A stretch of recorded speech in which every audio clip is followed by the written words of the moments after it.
Okay, so continuing our work on spherical geometry, today we're going to be looking at great circle distances. So the first thing I want you to do is I want you to consider the meridian of longitude. Remember, long, on the Earth's surface, and then we've got 2 points on there. Okay, we don't know where those points are.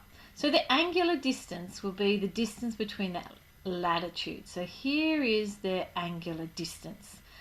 Okay, so the angular distance, what we learnt last time, can be calculated by subtracting the latitude points if they're on the same side of the equator and adding the latitude points if they're on opposite sides of the equator. So this is really important. So if you can remember this rule, which you probably already realised from looking at last lesson, you're going to be absolutely fine.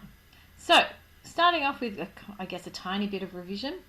Let's have a look at this. We've got coordinates of A are 20 degrees south and 130 east, and B 15 north and 130 east.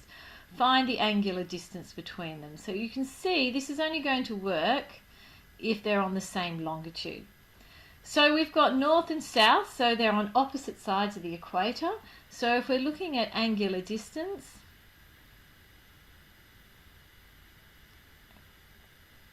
we're looking to just find the difference in the angles. Because they're on the opposite sides, we know from our rule above that we have to add them together, and what we end up with is 35 degrees.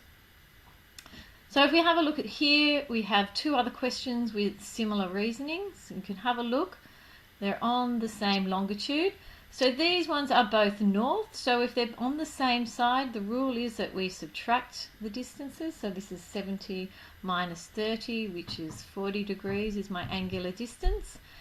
And these ones are on the same, I'm not sure why there's an extra space here. So these are both south, so we know we're going to subtract them, and we end up with 21 degrees. Nice and simple. Now, the point of this lesson today is to look at the distance between 2 points. So if you think about the Earth being round and we're trying to find the distance between 2 points, because the Earth is round, we're going to be looking at arc distance, which we've already studied before. So this is just applying that knowledge. And remember that the arc distance was the angular distance. So remember before we knew what the angular distance between these 2 points were, times by 2 pi r, which is the circumference of a circle. So we can use that same information with the globe or with our world. So here is an example. Beijing, China and Perth, Australia have coordinates.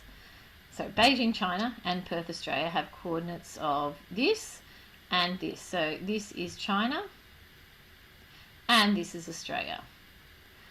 What great circle joins Beijing and Perth? Okay, so if we have a look at it, the only great circle are the longitudes. So what we're looking at here is the great circle, which has the meridian of longitude,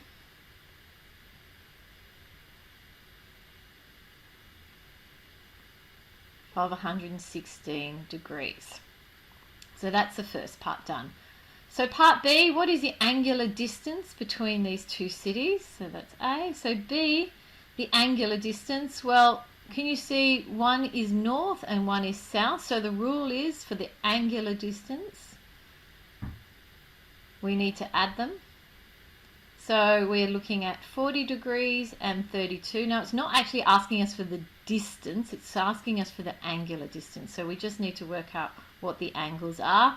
So if we add them up, we're going to get 72 degrees. So that's part B done. To do part C, calculate the distance, the shortest distance. So the shortest distance between Beijing and Perth to the nearest kilometre. Oh, I'm not sure why that's spelt incorrectly.